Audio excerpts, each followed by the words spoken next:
50 don't know me. The nigga drive by us. We don't know who he is, so we looking at the car like, who cuz?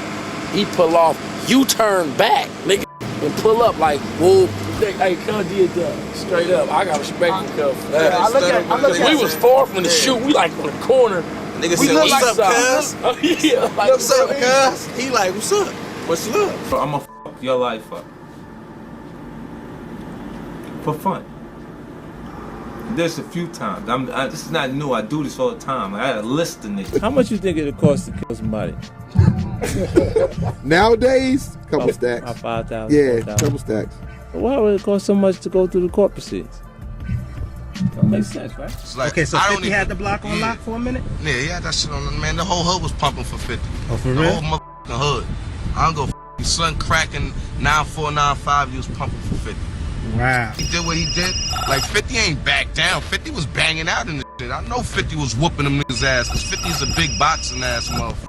50 Cent is a legend in the rap game for a whole bunch of reasons. Back in the 2000s, he completely took over the industry and became one of the biggest hip-hop artists ever. A lot of people nowadays, especially the new generation, might just know him for his internet trolling and see him as a bit of a clown. But that's far from the whole story. In reality, his street reputation is on a whole other level. First off, this guy survived getting shot almost 10 times. That alone tells you he's not someone to mess with. And when you've got notorious gangs like the Bloods and the Crips paying their respects to you, it's clear you've earned some serious street cred. 50 don't know me. The nigga drive by us. We don't know who he is, so we looking at the car like, who cuz? He pull off, you turn back, nigga, and pull up like, whoop. Hey, cuz did that. Straight up. I got respect for cuz for that. I look at we was far from the shoot. We like on the corner.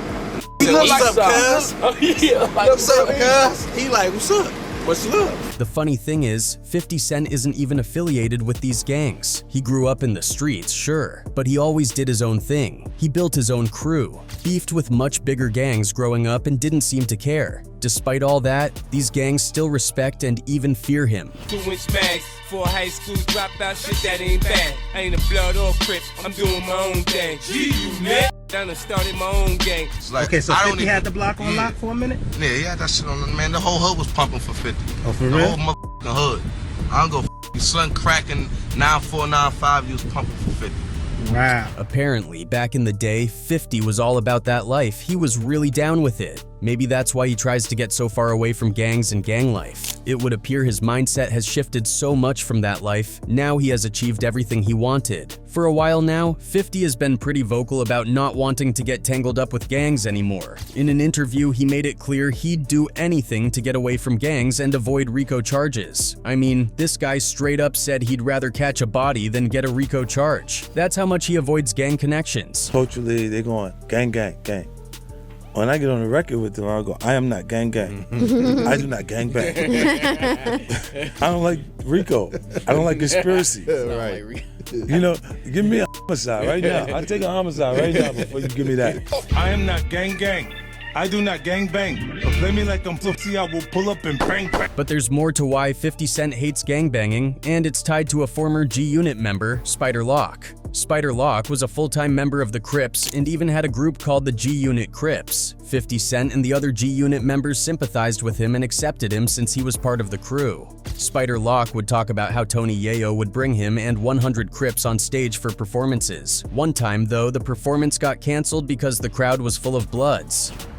He prompted the homies to take the stage with him, and he announced to the San Diego crowd something to the effect of, what's wrong with this picture? I'm a New York nigga with 100 Crips. Like, let him know that wasn't the wisest thing to do in the San Diego area, being that it was, you know, heavily populated with red rags. This shows how much the G-Unit members supported him, but Spider Lock also mentioned in an interview how 50 was worried about being associated with the G-Unit Crips. Was 50 ever worried about being associated with it? Yes, upon seeing him for the first time after some time, and his response or his comments was referring to law enforcement in New York in particular, I believe. He was like, yo, B, They believe you with that G-Unit Crip shit, B. They believe you. The G-Unit members, especially Spider Lock, often got into trouble. Rival gangs would show up on the set of Spider Lock's music video shoots, and shootings would break out. Eventually, 50 had enough and had to let Spider Lock go. And of course, 50 Cent had his run-ins and beef with gangs too. Who can forget his encounter with Suge Knight when he was just starting in the hip-hop game? Despite Suge Knight's intimidation tactics, 50 Cent stood his ground.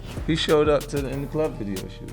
He came, it was like, Suge's outside! Suge's outside! Everybody like, he was running, dropping shit, like, man, everybody going, I'm in front of the camera like this. Dude came in with 30 Mexicans, like you said, which is weird, you know what I'm saying? He always wrong with the Mexicans. You know what I'm saying? And I just remember Smurf and 50 was like, what's up, man? What you want to do? And then there was his infamous beef with the game. But despite all this, 50 wanted nothing to do with gangs, but his reputation in the streets remained sky high. Maybe it's because people know that 50 Cent could have been even more gangster and dangerous than the gangs if he had decided to stay in the streets he grew up in. Now, to really get how dangerous 50 could have been, we need to dive deeper into his life. Hey, Cuz did that straight up. I got respect for Cuz for that. I look at We was far from the shoot. We like on the corner. Nigga We said, look what's like up, cuz? Oh, yeah. Like, What's up, cuz? He like, what's up? What's up? A long time ago, in the gritty streets of Queens, New York, there was a kid named Boo Boo. He wasn't just any kid though. He was a tough, smart leader, Curtis Jackson, aka 50 Cent. He knew every corner, every alley, and every secret of his neighborhood. He ran with a crew of tough guys who looked up to him like he was their boss. Curtis was different. He had hustle, drive, and a fierce determination to make something out of nothing. He navigated the streets like a chessboard, always thinking several steps ahead of everyone else. But the streets weren't kind. Boo Boo faced danger and temptation daily. He made choices that shaped his path, some good, some bad. But Curtis wanted more than what the streets had to offer, which eventually led him to become the icon we know today. Before 50 Cent became famous, his life was pretty dramatic. He wasn't born into fancy mansions or with silver spoons in his mouth. It was the exact opposite. Growing up in poverty, neglect, and being surrounded by drugs, 50 Cent faced more tragedy by the age of 8 than most people do in a lifetime. Losing his mom at a young age left a deep emotional scar, something he's been very open about. He once told Spin magazine, "After my mom passed, everything that went wrong because she wasn't there. If I wanted to go to the park, and it would start drizzling. It was happening because my mom wasn't there." To cope, Curtis found refuge in his grandparents' basement. He admitted to Oprah Winfrey that he was trying to escape from dealing with people and his grief, unable to talk about it with anyone. You become a bit insensitive. So just after... Which one was it for you? There was a point that I was afraid. On top of losing his mom, 50 Cent grew up without knowing who his father was. The identity of his biological father remains a mystery, with 50 himself saying he has no interest in ever meeting the man. With all of this, Curtis found himself running with a tough crowd, the kind of guys who don't play by the rules. Curtis got into the street life, hustling, dealing, and trying to survive in a world that didn't cut him any breaks. He was just 12 when he started noticing something different about the world around him. He saw people making money on the streets, more money than he'd ever seen before, selling crack. It seemed like magic to him. Despite the moral complexity of his actions, he dismisses feelings of guilt or regret, viewing hustling as the only viable option in a harsh and unforgiving world. It don't seem like one of the options. It seems like the only option, he says. I mean, everybody around my way, so it's like, you know, you had, 50, which we call him Boo Boo. Like, he jumped off the porch, I would say, at 12 years old. Later in his life, 50 faced legal repercussions for his involvement in drug dealing. At one point, he was arrested for selling drugs and stopped hiding his activities, which led to trouble with the law. This pattern continued when, at the age of 19, he was arrested twice within 3 weeks for selling coke to an undercover officer. A firearm was also found in his possession. He was one of the biggest, youngest drug dealers at that time. From 94, 95. He's one of the biggest, youngest drug dealers. At that time, he was like 19. As a consequence, he was incarcerated, prompting a profound realization that it was time for him to make a change in his life. So Boo Boo turned his sights to music. First off, he took on a new name, 50 Cent, a symbol of change and renewal. Then he started a group called G-Unit with some friends from the neighborhood. They started small, grinding it out until Curtis stepped up and got them a record deal. They went mainstream and took the music world by storm. But success didn't mean smooth sailing. There were conflicts with other artists and within the group itself. Some members left, Tony Yayo went to prison, and 50 got into a conflict that almost ended his life, starting with the infamous beef with Ja Rule. It all kicked off when 50's friend Troy robbed Ja Rule. Later, when 50 and Ja met at a club, 50 tried to clear the air, but Ja was convinced 50 was in on the robbery. Ja eventually confirmed the robbery, but denied ever seeing 50 with Troy. But it had nothing to do with him. Like, I didn't even know you know this dude. Enter Kenneth Supreme McGriff, a notorious drug kingpin who had shifted gears and was now involved with Ja Rule and Murder Inc. Supreme was a major player at the label, offering protection to its artists. When he asked 50 to stop messing with Ja, 50 agreed out of respect for Supreme, who he looked up to. However, 50 couldn't resist throwing shots at Ja in his song Your Life's on the Line. Although he cut some lines dissing Ja as a studio gangster who needed Supreme's help to get his chain back, the beef was far from over. Murder, fuck around and leave you, murder. I don't believe you. Why you ready to bring to get your shit back? Why you want to approach me? Cause you know I'll put your shit back. The real explosion happened when Ja and 50 performed at the same club and ended up in a brawl. 50 walked away with Ja Rule's chain, flaunting it in the music video for Life's on the Line. Ja, feeling humiliated, ran back to Supreme to get his chain back. This time, 50 managed to trade the chain for a watch. I eat you for breakfast, a watch was a stink for your necklace. Supreme was getting fed up with 50 because he was messing up Ja's image, and this was the second time he had to step in to fix things for Ja. Determined to bring down Murder Inc., 50's relationship with Supreme kept getting worse. To add fuel to the fire, 50 started hanging out with E, Moneybags, Big Nose Troy, and Green Eyed Born, all of whom had beef with Supreme. Things reached a boiling point when 50 released the track Ghetto Koran, which leaked and made its way to Supreme. The song mentioned Supreme, and that didn't sit well with him at all. You niggas feared Prince and respected Supreme. Boy, you slow motherfucker, I'ma break it down illa. Supreme was the businessman and Prince was the killer. Around this time, someone almost K-worded Supreme at a gas station, and he suspected 50 was behind it. Deciding to take out his enemies, Supreme put 50 at the top of his hit list. He hired Daryl Baum, aka Homo, who used to be Mike Tyson's bodyguard, to kill 50 for a hefty sum. For those of you who aren't familiar with who Daryl Baum, aka Homo, was, let's rewind a bit. After making easy work of Lou Severe's in the first round, Iron Mike Tyson was gearing up for a big fight against Lennox Lewis, which would turn out to be the best-selling fight of his career.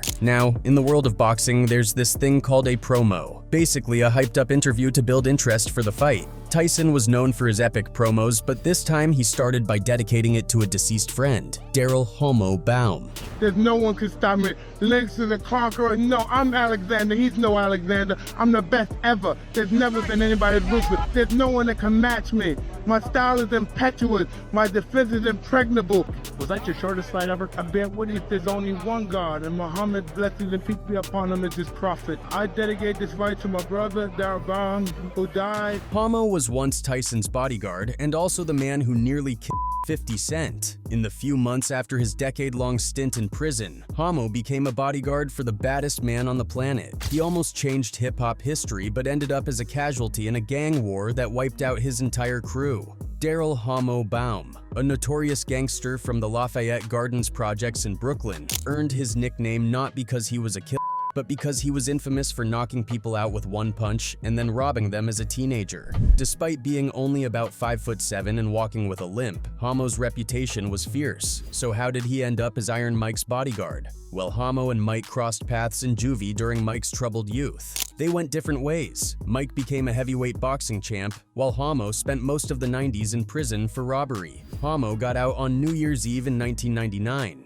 And Tyson, knowing his friend would struggle to reintegrate into society, tried to help him out. He gave Homo a car, cash, a Rolex, and a job as his bodyguard. But rumor has it, Homo had trouble accepting handouts and wanted to make his own money. Shortly after his release, Homo joined the Peanut Crew street gang and got involved with Kenneth Supreme McGriff. But by then, Homo was 34, and the streets were crawling with younger, hungrier gangsters. Despite this, Homo quickly made his presence known and started pressuring dealers dealers to sell drugs for him. At that time, he was also allegedly staying at Tyson's mansion in Connecticut, the same mansion that 50 Cent would later buy from Tyson. Now, after the beef between 50 Cent and Supreme escalated, Prem ordered a hit on 50. On May 24, 2000, 50 left his grandmother's house with his son inside and his grandmother in the front yard. As he got into the backseat of a car, another car pulled up and an assailant walked up to the window firing 9 shots from a 9mm pistol. 50 was hit in the hand, arm, hip, both legs, chest, and left cheek. A few inches higher, and he wouldn't have made it.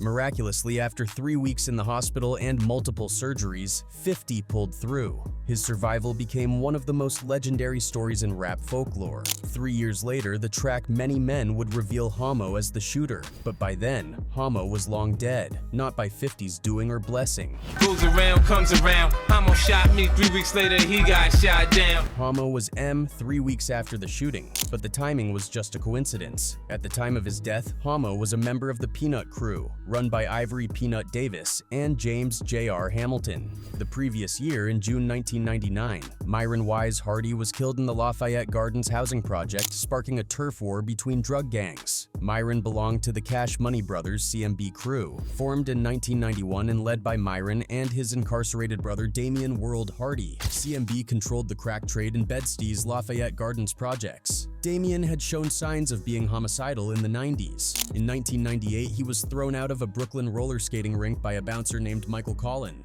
In retaliation, Damian had Collin murdered by another CMB member. When Damian was in prison and heard about his brother's murder, he vowed revenge on the entire Peanut Crew, including Homo, even though Homo was in prison at the time of the M. The alleged shooter was Peanut Davis's nephew, Rummel Davis. It was a bloody summer for the Peanut Crew. Damian ordered his enforcer, Aaron eBay Granton, to take out Peanut and his crew. The killing spree started when CMB member Dwayne Thor Myers murdered Gerard Kojak Mackins in the vestibule of the same building where Myron Hardy was killed.